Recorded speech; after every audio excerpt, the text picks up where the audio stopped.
Todos, bem-vindo a mais um vídeo do canal. No vídeo de hoje eu quero falar sobre o ChatGPT e sobre como ele não é apenas uma ferramenta que você usa no seu serviço, mas ele também é uma ferramenta que talvez possa estar sendo usado para te usar no final das contas. Antes de entrar no conteúdo do vídeo, quero pedir para você se inscreva no canal, curta o vídeo, comente, deixa aqui a sua opinião sobre esse assunto, porque isso é a forma mais fácil de você estar ajudando o canal. E porque eu acredito que o ChatGPT não é apenas uma ferramenta que nem todos dizem, que vai roubar o serviço, que vai melhorar, que vai... enfim, o ChatGPT, quando eu falo assim, é uma forma bem genérica para falar sobre inteligência artificial encabeçada pelo ChatGPT. Meu grande problema quanto a isso é que recentemente saíram alguns dados sobre qual o desempenho do uso, né, das inteligências artificiais em serviços onde eles foram aplicados em algumas áreas. E temos que o volume de produto entregue pelo operador junto com a inteligência artificial foi extremamente alto. Porém, o volume de retrabalho disparou. Se eu não estou enganado, o exemplo aqui é uns 60%. Não vou falar em média porque não vou acabar lembrando direito, mas provavelmente foi algo em torno de 60%. O nível de contentamento com o serviço sobre quem opera aumentou. E obviamente aumenta porque tipo, você dá uma ordem a um programa e esse programa faz programações, faz funções, faz correções, faz alterações, porém o número de retrabalho e de aumentou absurdamente. E o tempo foi diminuído, o tempo dessa entrega desses trabalhos, ele diminuiu pouca coisa, não teve uma alteração tão significante quanto o pessoal esperava que fosse. Tá, e isso é ruim? Quer dizer que o uso de inteligência artificial, o uso do ChatGPT é ruim? Não é ruim. Substitui operadores? Talvez os júnior sim. Um pessoal mais qualificado acredito que não, porque ele é muito mais rápido para entregar um produto simples, funções simples, entrega de produtos simples em determinadas áreas. É claro que vai vir uma geração de inteligência artificial, que seria aquilo que eu tinha comentado acho que um ano atrás, sobre a inteligência artificial vertical, onde vão ser produtos específicos para áreas específicas com computadores treinados para produtos específicos. Esse não é o caso. O caso que a gente tem agora são inteligências artificiais gerais, né? E algumas gerais sendo treinadas para executar algumas funções um pouco mais rabuscadas. Beleza, mas qual que é a minha crítica aqui direta à inteligência artificial, ao ChatGPT? Qual que é o uso dela, né? Quais são as funções dentro dela? Quais são? Geralmente a gente usa para pesquisa, para fazer algumas atividades para gente. E o que a gente entrega em troca disso são nossos dados e o que ele tem por intenção através do recolhimento desses dados nossos. Eu não estou exibindo para vocês, mas eu estou usando aqui o computador com um slide aqui, que é para mim me organizar. Em relação a pesquisas, a maioria das pessoas a gente usa, né, até saiu um dado no finalzinho do ano passado que o ChatGPT ele estava superando o Google em questão de pesquisa. As pessoas estavam parando de usar, algumas pessoas parando de usar o Google para usar o ChatGPT para fazer pesquisa, para pesquisar lugares, enfim, N coisas que você geralmente usava o Google, estava usando o ChatGPT. E isso é natural, isso é normal. Então pesquisa, o que a gente pesquisa? Dúvidas, tendência, curiosidades, previsões. Isso é um problema? Não. A princípio não. A princípio não. Quais são as funções de uma inteligência artificial? É fazer é, algumas criações dentro desse organismo de é, automações, né? Parte de inteligência artificial. E criar o que especificamente? Ela pode ajudar na criação de imagem, de texto, de música, de código de programações e relatórios e resumos, etc. Isso são funções que eles entregam pra gente. Tipo, toda vez que você fazer uma pesquisa, ele vai te dar imagens, ele vai te dar textos, ele vai te dar músicas, ele vai te dar todo um contexto ali de relatórios. Todas essas informações você consegue extrair através de uma pesquisa ali dentro de uma inteligência artificial. Aqui, vamos pôr aqui o ChatGPT. E aonde começa o meu problema com isso? São captura de dados. Por que a captura de dados? Vamos pôr que antigamente o nosso bem mais precioso eram as nossas propriedades. Vamos pôr que dentro das nossas propriedades os nossos bens. E partimos do princípio que os nossos bens começaram a ser trocados por alguns serviços, por dinheiro, e acabamos acumulando mais dinheiro do que bens. Daqui a pouco o dinheiro já não valia mais tanto quanto os bens que foram primeiramente trocados, e depois a gente precisava de muito mais dinheiro para conquistar as propriedades, os bens, e no final da conta todo esse que importava antigamente passou sendo parte do governo, alguma coisa assim, e o que não sobrou foi dinheiro sem valor. E hoje, depois de né, entre aspas, assim, de a gente não ter tão fácil acesso a propriedades, bens e o dinheiro não ser tão valorizado, o que é mais importante hoje em termos globais são informações, são dados, e não quaisquer dados. Mas enfim, quando você abre uma conta numa inteligência artificial, quais dados você entrega para elas? Temos os dados que são fornecidos diretamente, os indiretamente e os fornecidos por terceiros. São dados fornecidos diretamente. Quando você cadastra seu e-mail, seu nome, talvez seu telefone. Quais são os dados que são fornecidos de forma indiretamente? Toda vez que você fornece seu e-mail, seu telefone, seu possível nome, acontece um cruzamento de dados que, a princípio, aquilo que toda rede faz é um rastreio do seu rastro digital, para ver se, entre aspas, se você já não tem uma conta aberta e você está querendo abrir uma segunda conta, ou está querendo burlar de alguma forma os dados ali desse sistema do computador.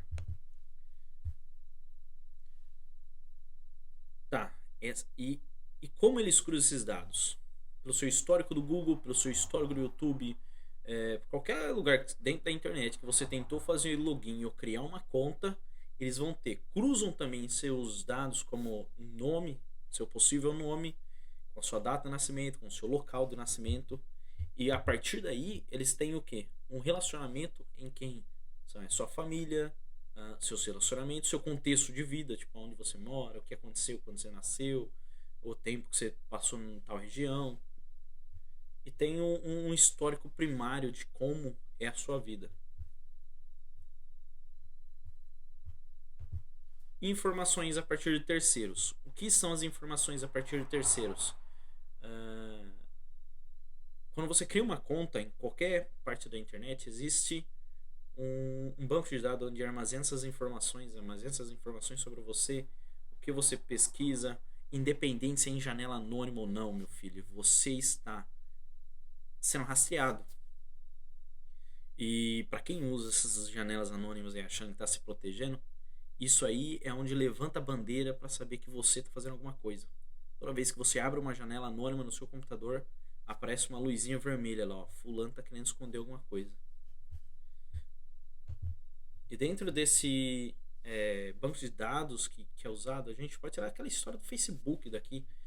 Lembra que existia uma empresa que recolhia 90 pontos, 90 pontos de informações de cada pessoa, e usava isso para fazer uma rastreabilidade de montar um perfil para manipular as eleições, lá, alguma coisa assim.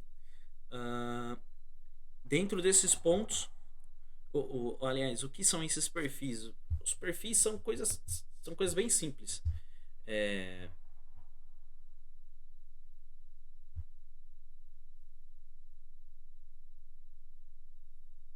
como é que ele monta esses perfis, né? Vamos por assim, como é que o que são esses perfis e como eles montam? Vamos começar por como eles montam esse daí. Todo o seu contexto dentro da internet cria esses perfis. Como é que eles funcionam? Basicamente, a partir de tudo aquilo que você clica, olha, quanto tempo você passa, se você curte ou você não curte, se você é, muda sua expressão facial perante as informações, se você gosta, se você sorri, através de tudo isso.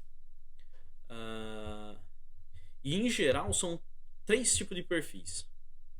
São pessoas positivas, pessoas negativas e pessoas indecisas. O que são pessoas positivas? São pessoas que curtem um determinado assunto, isso independente do assunto. Esses perfis são montados de forma geral. Em questão, vamos pôr um exemplo aqui. Questão a cachorro. Para não falar eleições, para não falar candidatos, para não falar sistemas governamentais ou para não falar de coisas que provavelmente nós seremos cobrados depois. Em relação ao cachorro, nosso exemplo. Se você é positivo, você é a pessoa que gosta de cachorro, pesquisa sobre cachorro, curte fotos de cachorro, quer conhecer mais sobre cachorro. Se você é o público negativo, é a pessoa que não gosta de cachorro. Não quer ver nada sobre cachorro. Você não quer saber de nada. Toda vez que aparece um cachorro, você prefere passar.